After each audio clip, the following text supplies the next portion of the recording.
Also, for everyone watching, please hit the like button. Thank you for supporting the live tonight. There we go. This is the plan to annex it. Is serious about turning Gaza into the Riviera of the Middle East, turning that enclave into a tourist resort. New from the Washington Post today, discussions are underway between the administration and international partners to make that a reality for the future. So let's go back in time to the president's words in February about this very thing. Watch.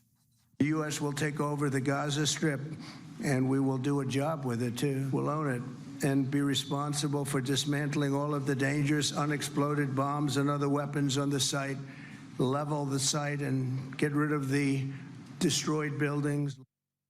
So that statement came during a news conference, as you could just see there, following President Trump's meeting with Israeli Prime Minister Benjamin Netanyahu. Just as a reminder, at the time, Mr. Netanyahu said the idea should be considered. Apparently it is. So let's go live to Jerusalem and CBS News contributor Robert Berger. So, Robert, you heard the president say it there, we'll own it. Walk us through this plan as reported by the Washington Post journalists. Right. According to the Washington Post, Gaza would become a trusteeship run by the United States for the next 10 years. And the idea is to create a tourism and high-tech hub along the Mediterranean. Now, here's the rub. According to the plan, nearly all the 2 million Palestinians in Gaza would have to be relocated, taken out of Gaza and moved somewhere else. And there's actually financial incentives, $5,000 to any Palestinian wishing to leave. That's a lot of money in Gaza. And also rent covered abroad for the next 4 years. One thing that isn't clear is where all of these Palestinians would go. One thing that in the report says that it would not be the United States. So the question is, how do they get this done, even if there is a stomach for it? Because this is not a territory the United States owns, and yet the president said, we'll own it. Yeah, implementing this is going to be very difficult. I mean, moving 2 million people out of Gaza, but already a huge portion of the Gaza population has already been displaced. And now Israel is conducting a major operation in Gaza City and wants to move another 800,000 people at least further south. So what's happening is Gazans are being moved into one part of the territory that was already extremely small. And then if and when the war ends, they would have to be moved somewhere else. And the conditions really aren't very good for them to go anywhere else. Gaza has been completely destroyed. So from the U.S. and Israeli point of view, Israel certainly supports this idea of what it calls voluntary relocation, kind of thinking outside of the box. But outside of the U.S. and Israel, virtually everyone else is opposed to this idea. They call it a war crime. Well, and, you know, we've heard from some of those UN member nations saying that they want a two-state solution. So this plan seems to be in direct conflict with what many European nations seem to want. Got to also ask you about some new reporting about an Israeli airstrike in Yemen, apparently killed the prime minister of the Houthi-controlled government there. So what does that mean for the ongoing conflict between the two sides in that one? This was really a devastating strike on the Houthis, that group backed by Iran there in Yemen. The leadership had gathered to hear a speech by the leader of the Houthis, the supreme leader there. And the Israeli Air Force struck and took out pretty much the entire cabinet, 12 people, including the prime minister, 9 other cabinet ministers, and 2 other cabinet officials, virtually devastating the rulership. Today, there was a big funeral there in Sana'a with these flag-draped coffins. Now, as far as the future of the why did Israel do this? The Houthis have been firing ballistic missiles at Israel since pretty much the start of the Gaza war nearly 2 years ago. Israel says the strike was meant to stop that. The Houthis say they're going to continue firing missiles and drones at Israel. Well, and it seems in that region that they have an emerging problem, and that is who's next? What kind of a bench? What kind of leadership there? Specifically to the Houthis in Yemen, you mentioned that whole cabinet wiped out. Who's going to lead? Well, the supreme leader is still there, and Okay, y'all, I'm sorry. It was a long clip, but there was lots to say about this. So, long story short, as you guys can see, there is a plan to pay every Gazan $10,000 to $20,000 to ask them to leave.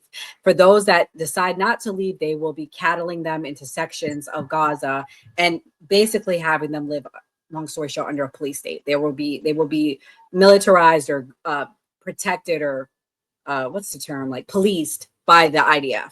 So either leave or stay and be uncomfortable. So Um, that's more of our taxpayer dollars, right? That they're gonna be sending over. I would assume because we're going to be the ones owning it. You know, we'll be the ones leasing the area. We And also I guess in pay return, for we would get the IDF's money back. retirement now as well. Their So, military retirement. Enzo, what's your thoughts? Do you think that that's a fair deal for the Gazans, or what do you think about this conclusion to this? I mean,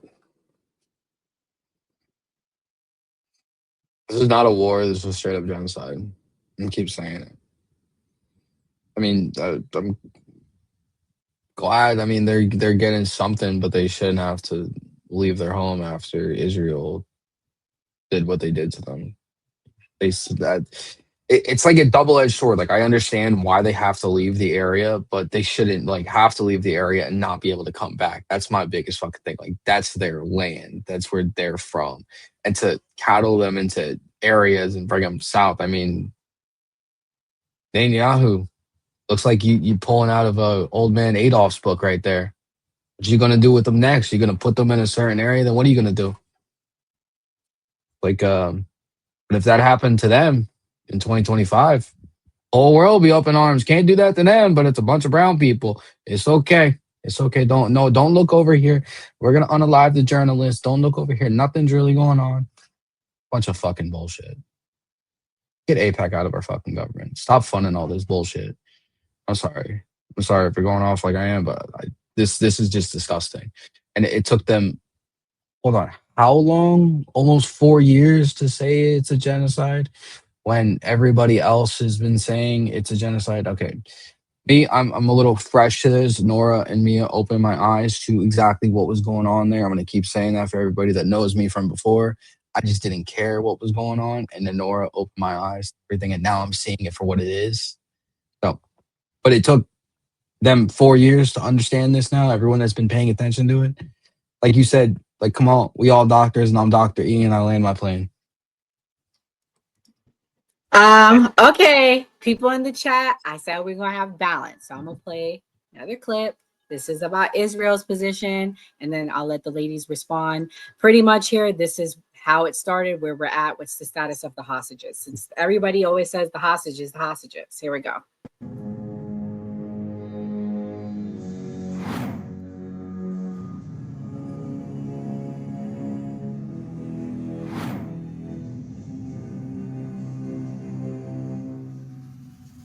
We got a lot of people out. If it wasn't for me, they wouldn't be out. I worked with BB and I worked with Steve Witkoff. But if it wasn't for me, you would have all these hostages would most likely be dead right now, every one of them. So they all come up here. They come in groups of 10, 12, 13, and many of them, and I've gotten to know a lot of them. They're great people. What they had to go through is incredible. But so now they have 20, but the 20 is actually probably not 20 because a couple maybe aren't around any longer. It's a terrible thing. No, I don't like anymore. I said, you know, when you get down to 20, they're not going to make deals anymore. And they didn't. And then I put out a statement, as you know, there was a tough statement, go in and get them. And they said, we'll give you 10, we'll give you 10. I don't know what Israel's doing, but they were willing now immediately to give us another 10. The situation has to end. It's extortion and it has to end. And we'll see what happens. I actually think they're safer in many ways if you went in and you really went in fast and you did it. And people can't forget October 7th, remember that. I'm friendly with all groups. I won the Arab vote in Michigan. I did so great with the Arab vote, remember? I started off at 0, I ended up winning. I wouldn't say the candidate was the greatest, but I would have won against anybody. They're great people. But we have to do things properly. And you know, I'm very proud to say I got the hostages out. You have hundreds of people that are living now because of me. And now we have that final little group of people. And Hamas knows that if they give them, that's probably the end of their lives. so it's not easy to get. And I know if you're a parent, you just don't care. You want, I want my baby back. They want their babies back. They want their kids back, and I understand it. But I got them out and did a good job, and we're doing everything we can to get the hostages out. Thank you all very much.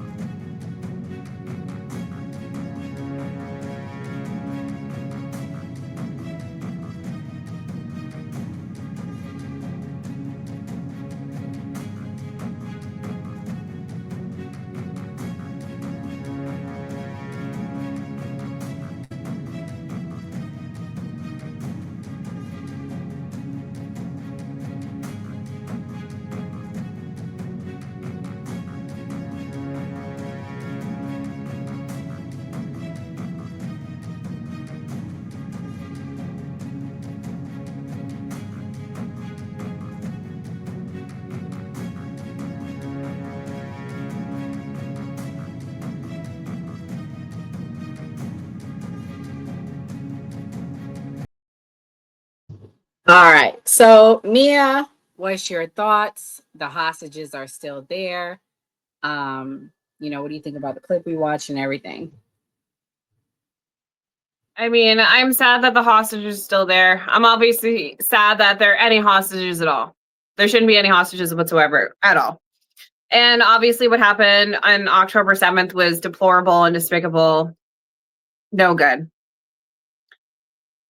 I think at the end of the day, we have a situation where an eye for an eye leaves the whole world blind. And these people are going to keep fighting and keep fighting and keep fighting. And unfortunately, Israel just, they made a better chess move of being friends with the United States. So now they get to eradicate an entire civilization of people right off the map, because it is a genocide, and that's what Israel's trying to do. They're trying to recreate their biblical greater Israel. I think that is their ultimate goal. I think that's what they're doing. I mean, that's where they want to be. They want to absorb all the land. They want to push out these individuals. And, they also are antagonizing their neighbors as well. People act like it's so easy to take 10,000 American dollars, presumably, to move. But it's like, where would these Palestinians go? Where are they going? They can't go to Europe. Europe's tapped out. They're not accepting anymore. I mean, they're not going to go to Africa. They can't stay in their home. All of their Muslim neighbors have already said no. They literally have nowhere to go. So even offering them money to leave doesn't make any sense, because they literally have no place to go. They have nothing. So they're going to end up in these sequestered ghettos, which is very reminiscent of World War II, which is exactly what Germany did to the Jews. And it's interesting that the Jews are propagating this to the Palestinians. That's exactly what Hitler did to the Jews. And this is exactly what these people, these Israelis, are trying to do to the Gazan people. They're trying to put them in small little cities under heavy surveillance with military presence. They're trying to control them, and they're trying to subdue them, and they will use any means necessary. I mean, that is so crazy to me that they didn't learn the first time. Now we're just going to replay World War II over again. It's wild. I feel like people don't learn from history. They really don't learn, because tell me, what is the difference between what Germany did to the Jews and what the Jews are now trying to do to Palestinians? I'll wait. Chat, light me up. I'll wait. Tell me the difference. I'll wait. I'll read the chat. You're muted. You're muted. Skeptic, my fellow Christian. They keep saying in the chat, goes back to biblical times. They're talking about the Bible. Do you think any of this is connected to the Bible, or is this, war and principalities? The scripture, the Ephesians. Are we seeing that play out, or do you think that this is biblical, connected to what God wants done? Number one, I think that Zionism has nothing to do with religion. I think that people use Zionism as if it has something to do with the, Judaic beliefs, but in reality, we know that the oldest Christian church was in Ethiopia. So this new state of Israel has nothing to do with biblical beliefs or the Bible or scripture. So I think that's a cop out from people whenever they try and claim that, they're God's chosen people. No, this is a genocide, and these people cannot have a two-state, solution, because they would do this to us if we were there. We are less than them. We wouldn't be allowed to go to certain parts of Israel because we are not believers and we are non-believers, and therefore we're unclean, and we ourselves wouldn't be able to. We would be Palestinians, and if we were put in that position. So just keep in mind that you and all of your beliefs as a Christian, as an American Christian, you also would not be good enough to be in their city. You also wouldn't be good enough to be treated as an equal. So, like, interesting note about that. Also, to the America First argument that people made. Sorry, my daughter was taken aback that she left my door open.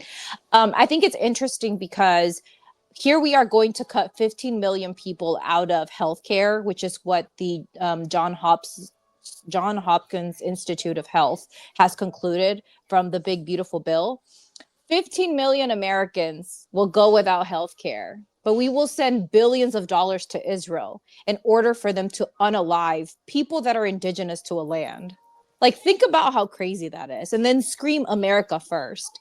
Like, just explain to me how that's America first and why we're even in this land taking up for a country that has done nothing but take money from us and then turn around and done nothing for our country. Like, it's crazy. And before Gray responds, it says no other Arab Muslim country wants these troublemaking freeloaders. Let me clarify that, because somebody that is of Middle Eastern, North African descent, that's not true. They don't want to take them in because they feel that's their land. Why would they take them in when they feel they need to stay there? They ain't gonna tell y'all this. They want them there. They want them to win. They feel it's their land. They go back to thousands of years, whether y'all like it or not. They can trace back thousands of years there. They not like, why would we take them in? It's like, if you come to my house, you knock on my door, can I stay with you? And then I'm like, well, why can't you go to your apartment? It's your apartment. Like, why would I take my friend in? My friend needs to go back and stay in her apartment. It's that simple. But anyways, Gray, I'll let you give the closing thought on the topic. What do you think? Well, I agree with you that to the extent that Jews have been being sent everywhere since Moses. But the Zionist leader, Theodore Herzl, basically went to United Nations and they offered him East Africa, Uganda, and they offered him Argentina, but he wanted to build Israel in the Middle East. And the company they made was the Jewish National Fund. And even though they tried to pay the Arabs debt and the Arabs refused, they still did sell them land, and that's how they ended up creating Israel, basically by creating that land. But I do feel like we do have to talk about the religious text that, and I'll let you explain it since we talked about it. And basically that in the Bible, it does say to some extent that this is going to happen, saying that Iran or Russia, you can explain it better, but that this is in the Bible to some extent. I'm gonna let the minister on the call explain it. Minister Heaven. I mean, I was proven right. Heaven, I was right. Gray tried to tell me I was wrong. Can you explain what Gog is and Magog and Persia is? We discussed before in one of my studies books that I have, study of Revelations, and it talks about the ruler of the north, and that I guess would line up with Russia right about now, and Persia would be Iran. All of these things do have biblical ties, but the way I look at it is things, we go on cycles. Did we not learn the first time? And here we are again. The things that are being perpetrated against everyone of all different faiths in Palestine right now, regardless of what Revelation says, we need to call it what it is. Regardless of what any religious text is, we need to not be disillusioned by religion and be able to sit with the reality of what this is and be honest with our own spirit. And that's speaking to every religion, because if your soul can sit right with this, then you're wrong. What it says is that 40 nations are going to attack Israel. I don't know the exact, what was it, 10? And they have a symbol for each one, and they basically have that all these people are going to attack Israel. And the conspiracy book is called Behold a Pale Horse. And the reason it's been called Behold a Pale Horse, because the pale horse signifies death in the Bible when 4 horsemen show up for Revelations. And the guy that wrote this book was deleted, and he was killed by law enforcement. So people believe that this is all this conspiracy, and it's things like Tesla and where cars drive themselves and different things in this book that people feel like is happening right now. If we're going to bring up the Bible, I like to be accurate. And so it is Ezekiel 38 to 39.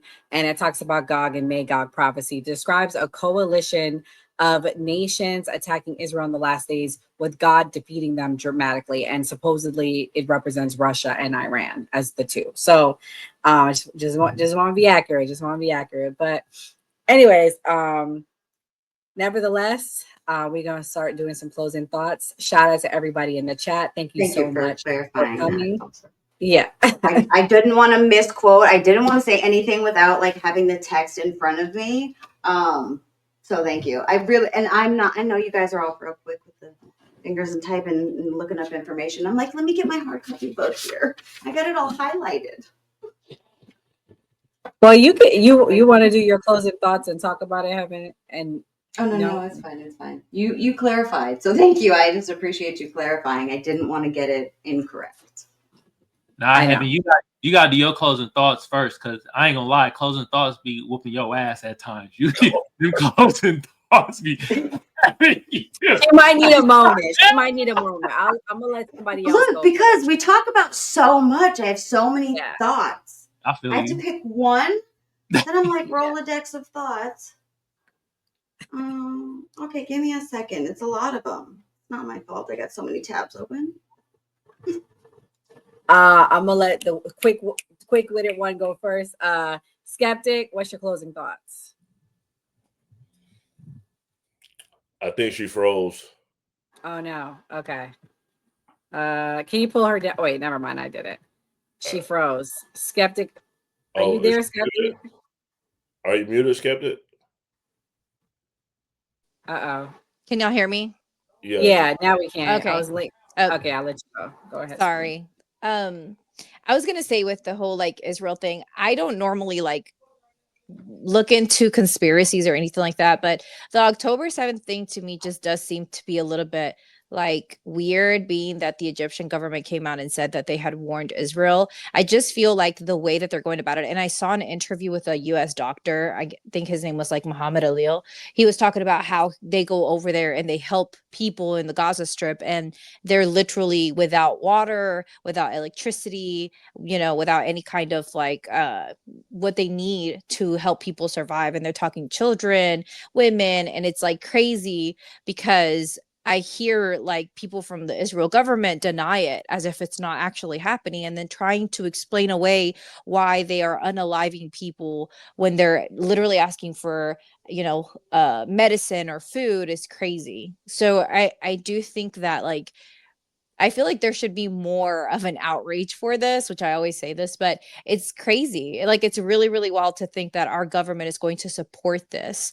What the current Israel state is doing is wild. And it's hard to explain away. I heard somebody say, if my mother came to my defense while a police officer was there, and she stands in front of me and the police officer just unalives my mom, and it's like, oh well, she was in the way, we're trying to get this criminal, like, people would be outraged by that. That's crazy. And that's literally what's happening. The same type of excuse that they're using to say, oh yeah, well, they were using this hospital, they're using whatever schools as a cover, is crazy, to then unalive children. Like, it's still not a good excuse, and we still shouldn't be helping with our tax paying dollars to support this. Like, it's really wild. So I will say, just want to end the note on that, because I feel like that came up, and I'm just always like very astounded by how desensitized we have become by the topic overall.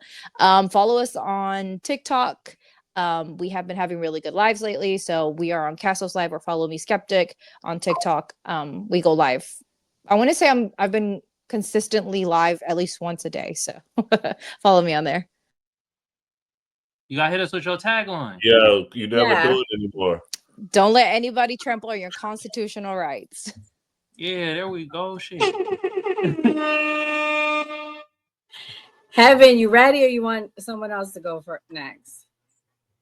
I mean, I'll ramble something off. Is like.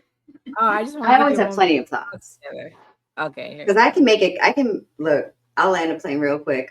Free Palestine, free Congo, free Sudan, free Tigray. And if you don't know about any of these conflicts that are going on globally, it might be really wise to educate yourself because we are part of a global community. And I know us Americans over here, we forget it a lot, but we need to be better neighbors in our global community here and care about each other.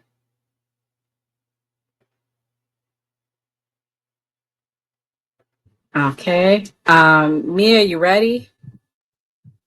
I'm ready. I'm good. Okay, here you go.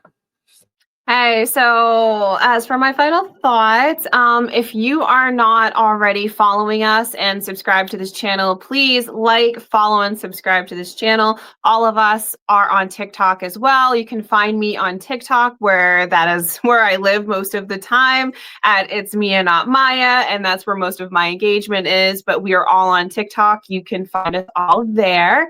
And as for my final thoughts, I'm American. I'm America first no matter what. And I don't believe in any unnecessary wars. I don't believe in throwing away money on murdering innocent people. And I believe we should mind our fucking business. So Americans should stay in America and our money should stay here. And we need to worry about ourselves because what's coming is going to be big and we need to stop spending money unnecessarily. And I'm going to land with that. I'm sorry. Is this nigga Sean retarded in the chat? This I'll nigga's let you go retarded. next. I'm sorry. Mia just said she's America first, and bro is like, everybody on the panel, Big Bad Wolf of America's a bully. Did you just listen to what she just said, you ignoramus? God damn it. You got two names I hate. I hated Stuart Little, and there was another dude that I knew named Sean. That motherfucker got on my nerves too. Of course you gonna get on my nerves. God damn. R-rated. He in the chat talk about he gonna deport my glasses. No, we're gonna deport one of your mama's wigs, okay? God damn. And Maya, as soon as you start saying everybody broke in America, here comes people in the chat. Oh man, bro, the guy got the cash out. He must be broke. Well, damn it, Mia just said that we all broke, god damn it, didn't she? That means you broke too. Sit your ass down and learn something. God damn, anyway. Right. That means they need to hit our Cash App up. We're all broke. They need to start donating to us. Facts. Cash App's in the bio. I bet these be the Let's just take our Get some taxes money. back. Take our This is taxes the back real from the flex. government. We didn't put none of their messages up, but yet they won't send a super chat. You want to make fun of us? Send the super chat. Your voice is like not being seen or heard. If you send the super chat, we put it on the screen for you. You can go support Kamal or you can do it on our side. Damn, Nora calling y'all brokies because y'all ain't sending nothing through the super chat. God damn. Sean Stewart, bro. Hey, send a super chat, bro. We'll put one of your lame ass comments up there. You feel me? But anyway, this was a great show. Great panel. Love being on the show with y'all. Like I said, I'll be learning new stuff.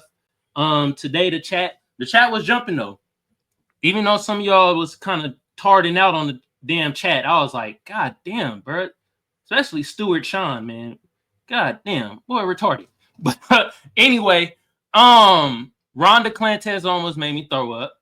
Brandon Johnson on the bullshit. And you see how one's a Democrat, one's a Republican. That's why I'm apolitical.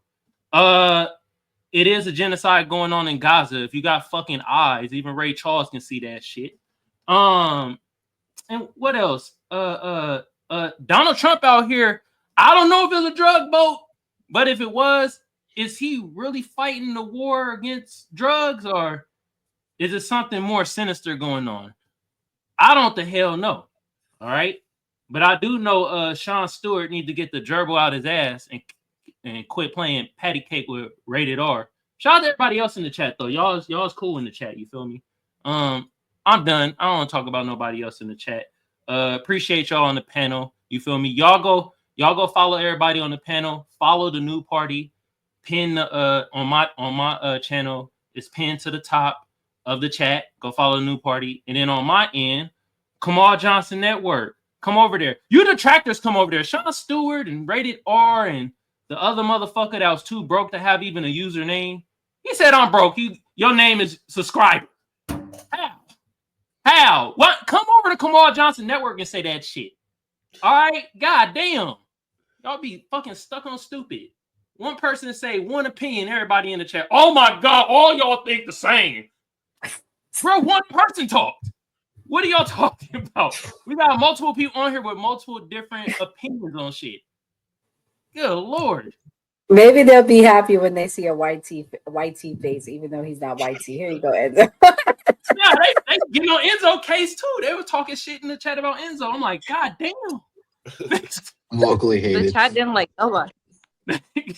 Hey, why y'all gotta put me out there? Come on, man. I'm cracking up. I lost my train of thought. My bad. I'm sorry. No, you good, bro. This was a great episode. Like I keep saying, I love the long form streams that we're doing now. We talked about a lot tonight. Most importantly, Ron, come on, just stop the shit. You made Florida good. Now you're ruining it again. You're going too far. You're a radical. And this is why I love the panel altogether, because you have me and Nora, the other two conservatives on the panel. They balance me out. I agree with what you were saying, Mia, altogether with America First. I'm looking at it through a different lens with what they're doing by taking down the cartels, by stopping the drug flow coming into this country, by stopping the illegals coming into this country, by militarizing what they're doing off the coast of Venezuela, what they're militarizing the border, by not letting that many illegals in. I mean, it's been down 92% since Trump came into office. What he's doing. I agree with that 100%. That's my version of America First. That's what I think is best for America. And I respect everybody's opinions whatsoever.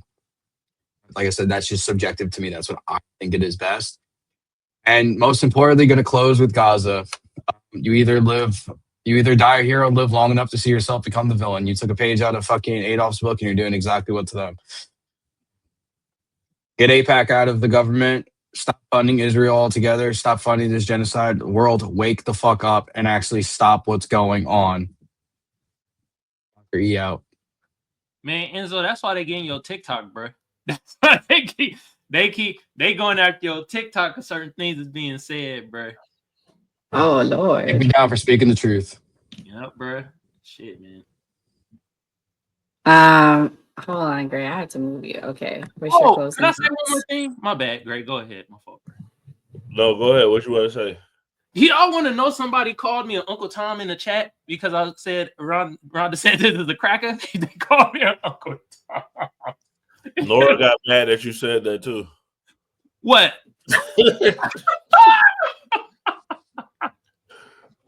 Yeah, for sure. But if you're watching right now, hit the subscribe button and press the notification bell to know when we go live.